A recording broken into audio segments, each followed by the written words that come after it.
is up, Ram fam? Welcome to the second episode of Shep News. I'm Marie Martin, and today we have an interview with one of our very own Shepherd professors, followed by a public service announcement, and ending with a special visit from the birthday clown. Let's get on with the show.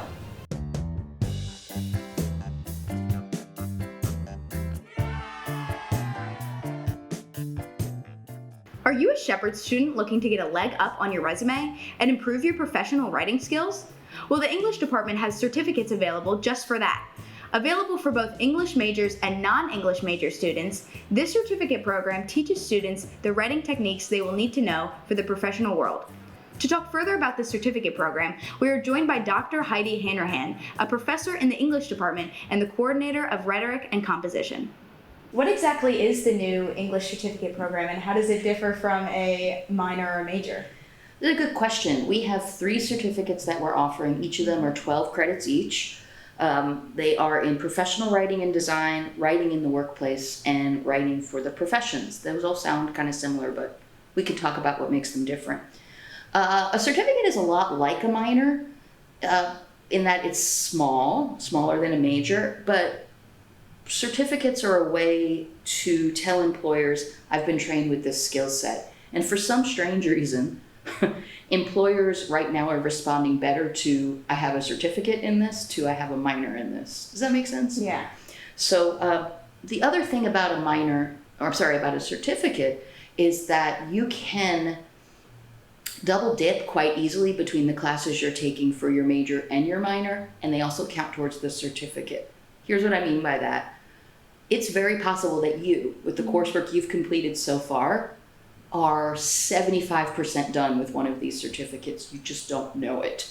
And you might look at our list of courses and go, oh, I can do this if I just take 2 more English classes. There it is. So that's kind of what makes them, that's a big part of what makes them so appealing. How long does it typically take for a student to complete it? My guess would be that most students would start working on these in their sophomore year, and then they could finish them quite quickly. The thing is, there are a few of the classes that only come up every 2 or 3 semesters, so you might want to talk with your advisor about planning, and you might want to talk with someone in the English program about when, for instance, our course in professional writing is going to be offered.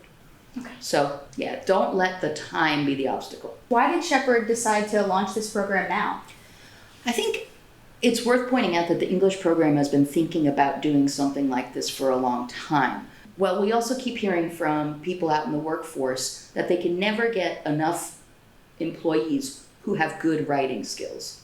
I also want to be clear, I can go on and on about how bad AI is, but I also think AI, especially generative AI, is a bubble. And we're putting too many eggs in that basket. And when I'm going to mix metaphors here, sort of, maybe not. When that basket drops and all the eggs are shattered, the people who will still be able to get work are people who can do reading, writing, research, and critical thinking. So no matter your major, this certificate is something that will tell employers, I can do what you need me to do. Who do you see as the ideal candidate for this program? Can non-English majors complete it? We designed these more or less for the non-majors. One of the certificates, the one that is called Writing for the Professions, is the most English major focused. That is, all of the classes, or English minor focused. All of the classes are in the English bucket, right? They're in the English course catalog. However, the other 2 certificates combine English classes with classes that are interdisciplinary.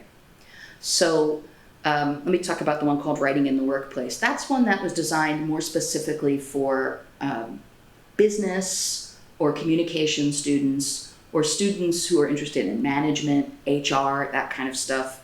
If you're a business major, you've probably already taken the business course or courses. The third one is professional writing and design. This was designed for students who are going to be in programs or in careers where they are, the kind of silly way to say it is they want to make cool stuff. And by that I mean texts that are visual and verbal. So you are interested in game design, you're interested in art, you're interested in graphic design, you're interested in film production. That one, there are a couple of English classes, and then all the rest come from communication, art, There's a business class in the list of possible courses. Should also say that Spanish for the professions is in both of them because that's a great skill to build on. Let me say one other thing about the kind of student that we're hoping to attract is that these certificates are also open to what we call non-degree seeking students.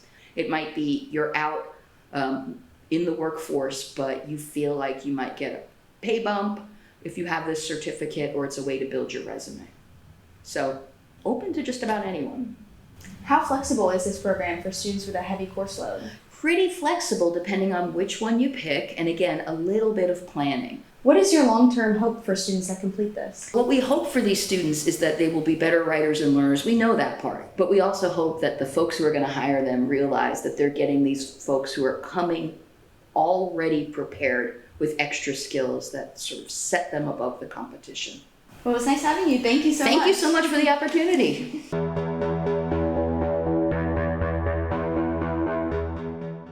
In recent events, there have been reports of mistreatment of service dogs on campus. This is a public service announcement to advise other students of the appropriate behavior and etiquette of interacting with service animals. If you see a dog wearing a service vest or harness, please do not talk, feed, touch, or otherwise distract the dog. Service dogs are individually trained to perform specific tasks or working for people with disabilities and certain conditions. In West Virginia, it is a misdemeanor to interfere with a service animal. This can include blocking or harassing a service animal, inciting your own animal to harass a service animal, denying a service animal admittance to a place of public accommodation, and willfully jeopardizing the safety of the service animal or its handler. Not to mention, you may be endangering someone's life by interfering with their service animal.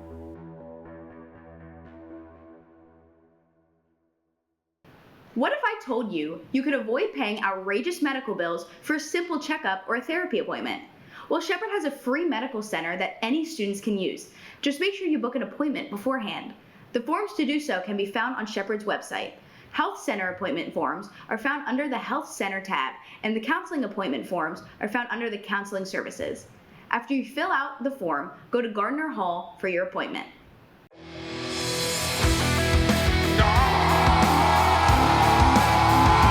Make sure you don't act like this guy. Shepherd University has increased its punishments and regulations for hazing. The anti-hazing policy states, Shepherd University unconditionally opposes any action or situation created, intentionally or unintentionally, whether on or off premises, owned or leased by the organization, which has the effect of producing psychological or physical discomfort, embarrassment, harassment, or ridicule. If you are found guilty of hazing, you may lose the privilege of participating in university-led organizations. Your organization may be barred from using university spaces for meetings or activities, and you may even be suspended or expelled. The bottom line, don't do anything Mr. Rogers wouldn't approve of.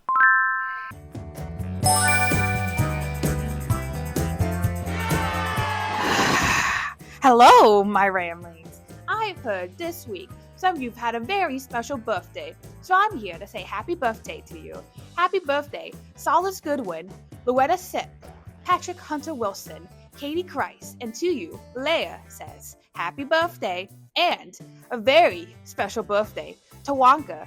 Lenka says to you, happy birthday, Chud, and go f*** yourself. If you want your friends or family to have their very special day announced for all to hear, make sure to scan the QR code on the posters found around campus for the special day. Thank you so much for watching. Remember to ask your advisor about the English certificate program if you're interested, and be respectful to all people and animals on campus. Have a good day, and I'll see you next week. This was Shep News.